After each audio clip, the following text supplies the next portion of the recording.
So this is what a review copy looks like. We've always wondered.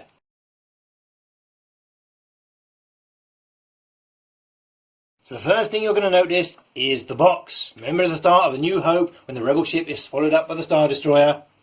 Ba-boom! As you can see, it's both smaller and thinner. So if you're hoping to keep all the cards from the Dunwich Legacy cycle in this box, you might be disappointed. The back of the box tells you it contains 5 investigator cards, 5 mini cards, 92 scenario cards, 59 player cards, and 1 campaign guide. And there's a handy note for new purchasers reminding you that you need the base game in order to play. Once again, there's the handy sleeve guide here. But if you've already bought mini sleeves for the base game, you won't need to buy any more. And there is the handy little QR code so you can get a preview of the cards while you're on your way home. Or at least you could if it actually worked.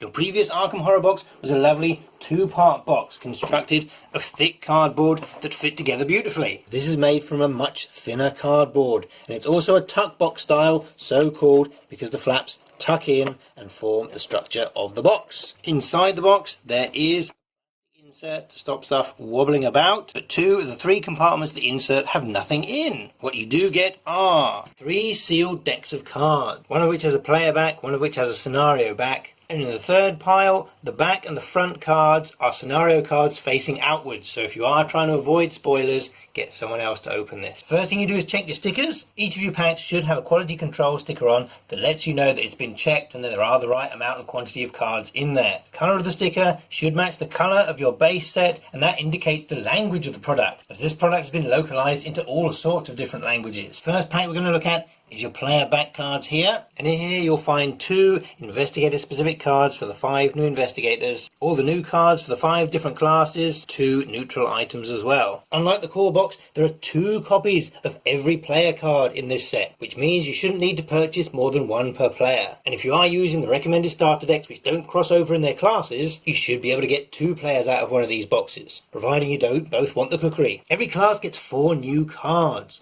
3 of which are 0 level and 1 of which is an experience card, except for the Seeker, which gets 4 level 0 cards. So where are the investigator cards? Well, before you succumb to Lita Chandler syndrome, let's open up the pack with the scenario backs, because as you can see there are some player cards tucked away at the back. What you want to do is, without looking, remove those, set aside the rest of these because there's nothing good in here. Don't look.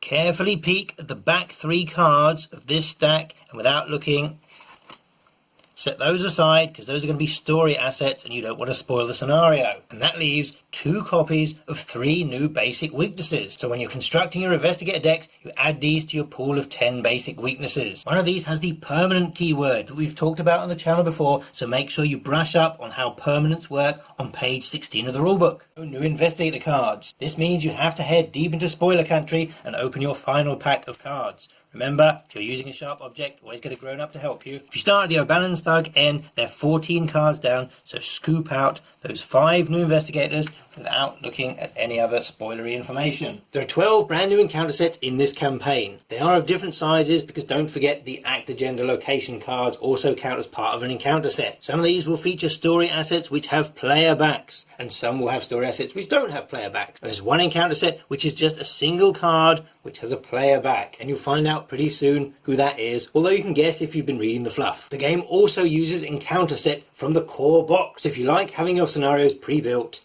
this is a great excuse to buy a 5th or a 6th core set. Also in your core box is a Mountains of Madness rulebook, which if you flip over turns into the campaign guide. And there's a nice big bold version of the expansion symbol, so you can tell which cards have come from this set. As you're starting a new campaign, you have to assemble a new Chaos bag. And don't forget, like Night of the Zealot, you'll be told when to add new tokens during play. If it's the first time you play a scenario, don't be bashful about playing it on easy. And this campaign also introduces a single rule which is straightforward and easy to understand, but makes the game even more horrifying. As the box itself is quite flimsy and the insert is a little weird and impractical, you might be tempted just to put the box in the recycling, or maybe cut it up and use the artwork on one of your storage products. But wait, don't do that!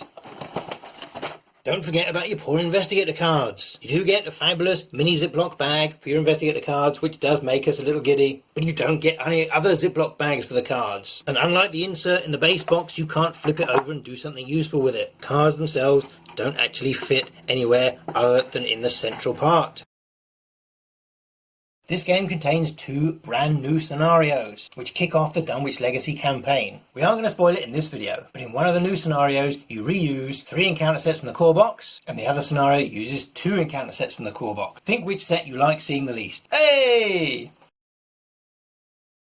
With this expansion there is a gentle step forward in complexity. Only a gentle one, mind, and it's evident in 2 areas. The Night of the Zealot was very much a teaching scenario. Very solid linear progression, where everything unlocked slowly and gently. The Dunwich campaign, they're beginning to introduce choices. You get to choose which of the scenarios in this box you want to play first, and that's an in-game choice based on flavour and theme. And they're introducing more decision points, which come after scenarios. So it's not just the resolutions that you achieve, but the way you play those scenarios that will be important to setting up the next chapter. The next step forward comes in your deck building. The original core box provided a great introduction to deck building. You had neutral cards and only 2 classes that you could pick from, thus dramatically reducing the amount of cards you had to look at. And if you had just the one core box, you literally chucked everything in. Because this box adds additional player cards, your initial investigators do get more choice now for their deck building. The new investigators get 1 main class and up to 5 level 0 cards from any other class. That means there are a lot more options, and you have a lot less space to put them in. So those 5 cards will be one of the most thought-provoking decisions about your deck building, if you're using the new investigators. We also have Rex Murphy, which has the stipulation that he can't include any fortune cards, which again is another wrinkle in the deck building complexity. The scenario choice also leads to a greater feeling of player agency, which helps capture the roleplay feeling this game is striving towards. Previous location choices have been done at random, but the setup for each scenario in this game is different depending on the order in which you choose to play them. So if you arrive too late because you've been drinking and gambling somewhere else, it's your fault. You also have this card here, which is a wonderfully thematic piece of game design. You're guaranteed that every group will stick this in one of their investigators' decks because they want to know what it does. And because it's the level 0 card, any of the Dunwich investigators can put it in there, as well as Roland and Daisy from the core box. So have our first permanent card as well. And if you do like not knowing what your weaknesses are, then insert your permanent weakness face up with your eyes closed, give it a shuffle, and then draw the top card as your weakness. If it's face down, put it straight in your deck. If it's face up, then obviously you know you've drawn the permanent and put it in play. This game consists of 156 full-size cards, and as we can see by measuring them thus, just like the core box, they are standard size. And for the mini cards, you want a sleeve which fits mini American board game, or anything which says X-Wing, which is another of Fantasy Flight's other tiny card games. With this set only containing 156 cards, you can pick up 2 packs of penny sleeves for either $2 or £2 and sleeve the whole game. So please do. You can get it down in 2 boxes of Dragon Shield, again 2 packs of the Ultimate Guard 100 units, or 2 boxes of the Supreme, or 2 packs of the KMC Perfect. If you are using different types or colours of sleeve for your player cards and your scenario cards, or if you're only sleeving the player cards, there are 58 player cards for deck building, which includes all the investigator specific cards. You've got 5 full-sided investigator cards, which are double-sided, so you might want to use a clear, and there are 3 player-backed story assets, which will only go into decks as and when.